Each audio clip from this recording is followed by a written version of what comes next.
नमस्कार, special bulletin में आपका स्वागत है और मैं हूं गायत्री शर्मा और मेरे साथ हैं स्मृति नागपाल।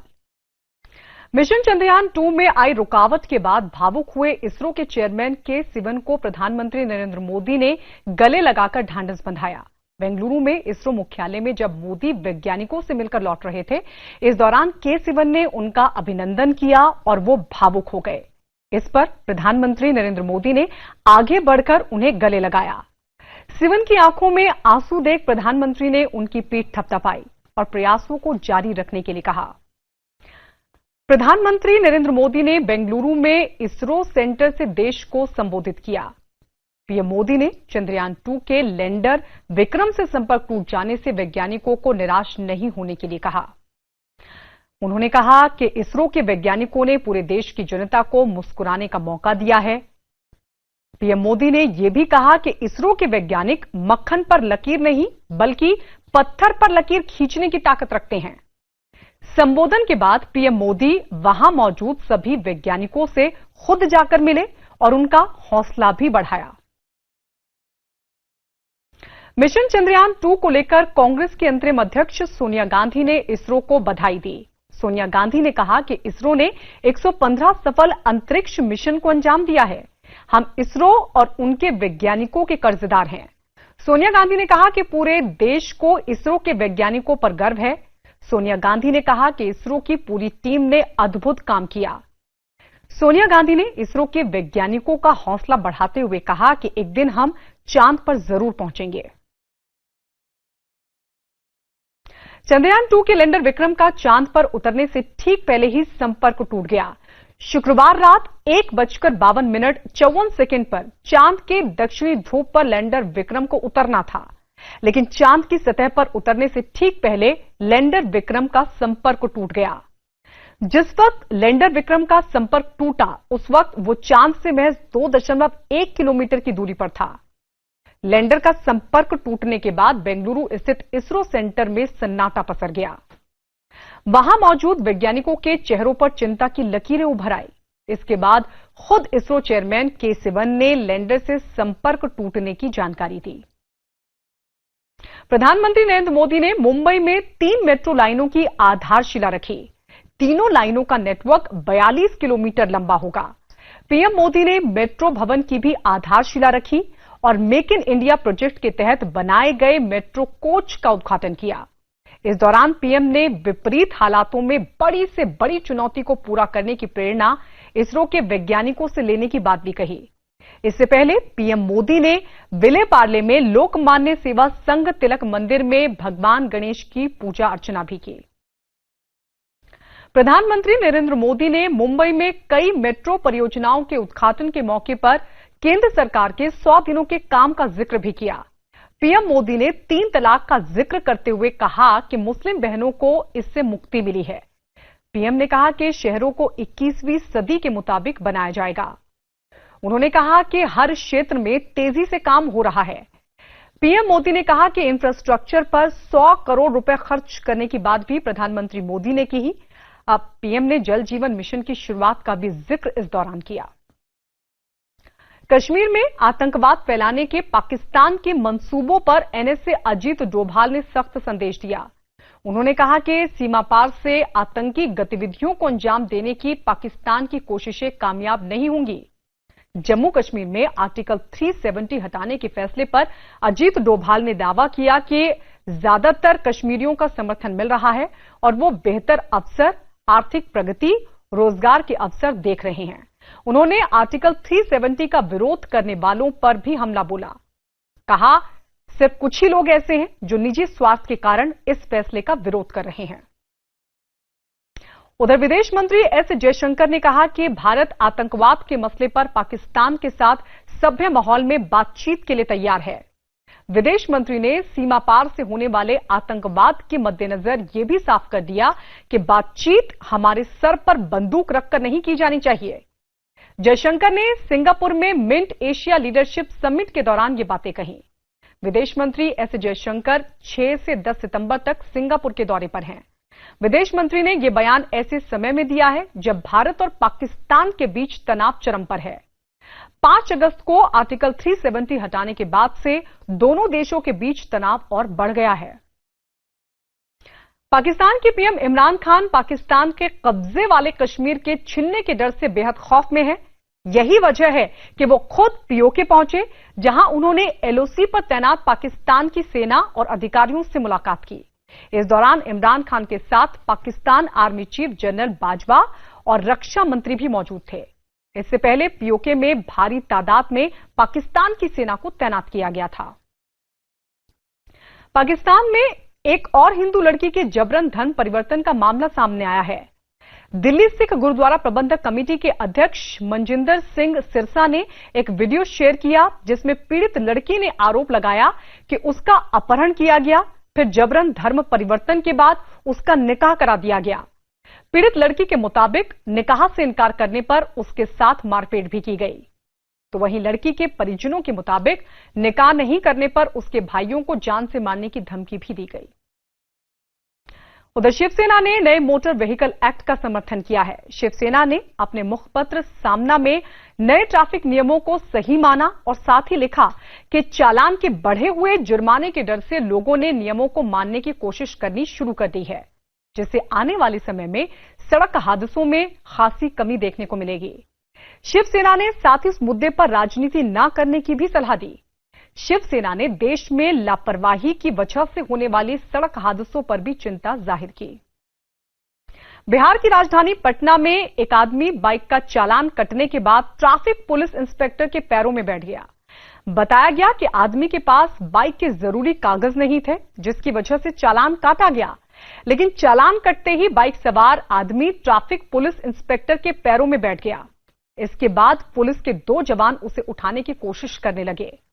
इस दौरान पुलिस का एक जवान उसकी बाइक को क्रेन की मदद से वहां से हटाने की कोशिश करता रहा। बाद में पुलिस वाले बाइक सवार आदमी को जबरदस्ती सड़क से उठाकर थाने ले गए। हालांकि वहां भी वो जुर्माने का विरोध करता रहा। इस दौरान थाने के बाहर लोगों की भारी भीड़ जमा हो गई।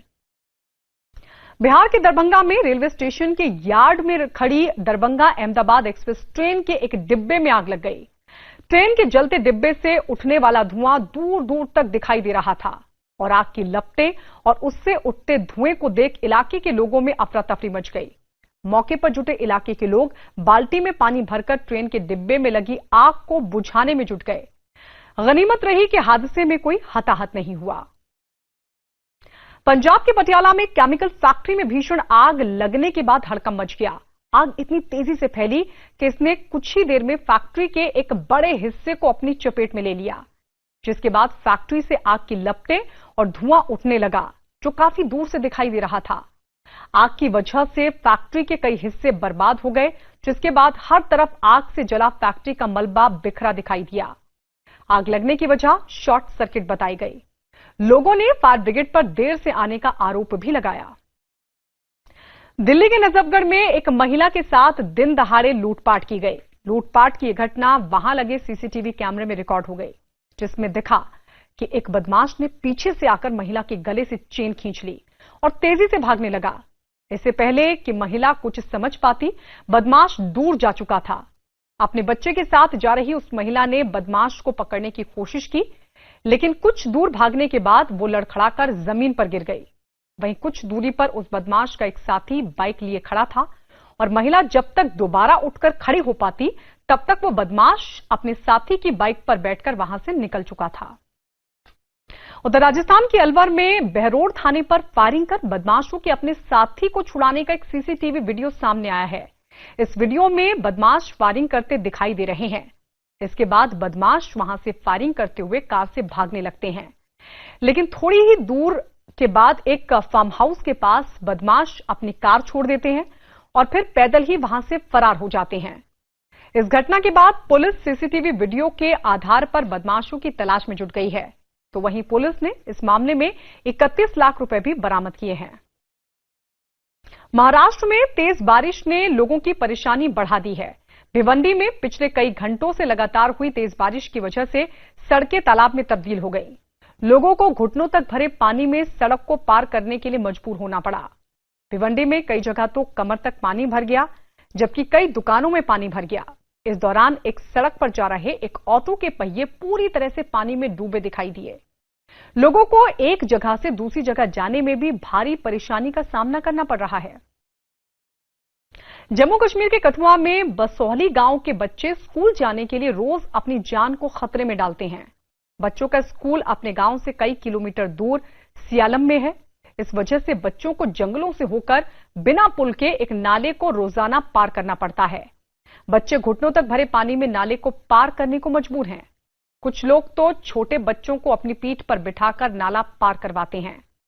बरसात के दिनों में तो नाला उफान पर रहता है, जिससे हमेशा किसी अनहोनी की आशंका बनी रहती है। उत्तराखंड के पिथौरागढ़ जिले में बादल फटने से भारी तबाही हो गई। मुनस्यारी इलाके में नदी के उफान पर आने से एक इमारत का हिस्सा ही टूटकर पानी में समा गया, जबकि कई और मकानों पर भी खतरा मंडराने लगा। तो वहीं एक मकान के मलबे में दबी एक महिला को बचाया गया।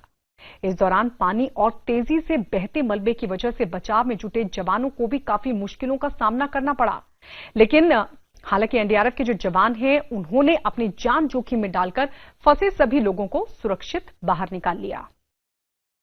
छत्तीसगढ़ के मुंगेली में लगातार हो रही बारिश लोगों के लिए मुसीबत बनी हुई है। बारिश की वजह से मुंगेली में लोरमी इलाके में कच्चा मकान भरभराकर गिर पड़ा। मकान की एक दीवार पूरी तरह जमींदोज हो गई, जबकि छत भी आधी गिर गई।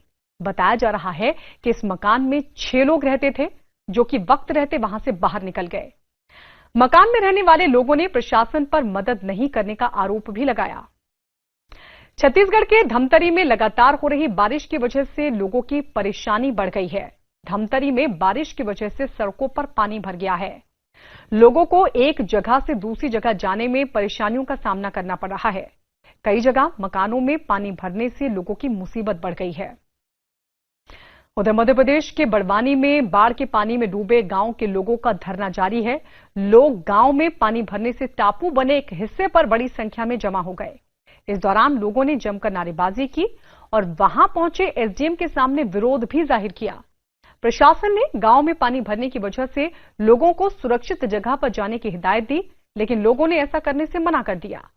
गुस्साए लोगों ने मुआवजे और प्लॉट की मांग को लेकर अपना धरना जारी रखने का फैसला भी लिया। उधर यूपी के बलिया में एक मकान देखते ही देखते गंगा नदी में समा गया। पिछले महीने हुई भारी बारिश से गंगा उफान पर है, जिससे नदी किनारे कटान लगातार जारी है और बलिया में इस कटान का शिकार नदी किनारे खड़ा एक मकान भी इसकी जद में आ गया, जो वहां के लोगों की आंखों के सामने ताश के पत्तों की तरह भरभराकर गंगा में समा गया और गंगा का थोड़ा मलबा ही ऊपर की तरफ बचा। वहां मौजूद घरवाले मलबे के अंदर से अपने बचे कुचे सामान को उठाते हुए दिखाई दिए। कुछ लोग बांस की मदद से सामान को नदी से ऊपर खींचते हुए भी नजर आए। उत्तर प्रदेश के फिरोजाबाद के आरके डिग्री कॉलेज में छात्रों के 2 गुट आपस में भिड़ गए, जिसके बाद कॉलेज जंग का अखाड़ा बन गया। इस दौरान एक गुट के 3 लड़के दूसरे गुट के एक लड़के को बीच सड़क पर बुरी तरह से मारते रहे। कोई उसे लात मार रहा था तो कोई उस पर घूंसे बरसा रहा था। बवाल बढ़ा तो छात्रों ने एक दूसरे पर पथराव करना शुरू कर दिया, जबकि कॉलेज के एक दूसरे हिस्से में कुछ छात्र एक दूसरे से भिड़ते हुए दिखाई दिए। कोई मारने के लिए डंडा उठाता दिखा तो कोई अपने बचाव में पत्थर उठाता नजर आया। बाद में वहां कॉलेज में बवाल की सूचना पर वहां पुलिस पहुंची और जैसे तैसे हालात पर काबू पाया। उत्तर प्रदेश के फतेहपुर में NH2 पर चलते ट्रक से अवैध वसूली करने का वीडियो सामने आया है। वीडियो में डायल 100 की गाड़ी हाईवे पर गुजरने वाले ट्रकों से वसूली कर रही है। वीडियो में दिखाई दे रहा है कि रोड पर चलते ट्रक से वसूली की जा रही है। इस दौरान ट्रक वाला कुछ पैसे डायल 100 की गाड़ी में मौजूद पुलिस वालों को देता है और आगे बढ़ जाता है।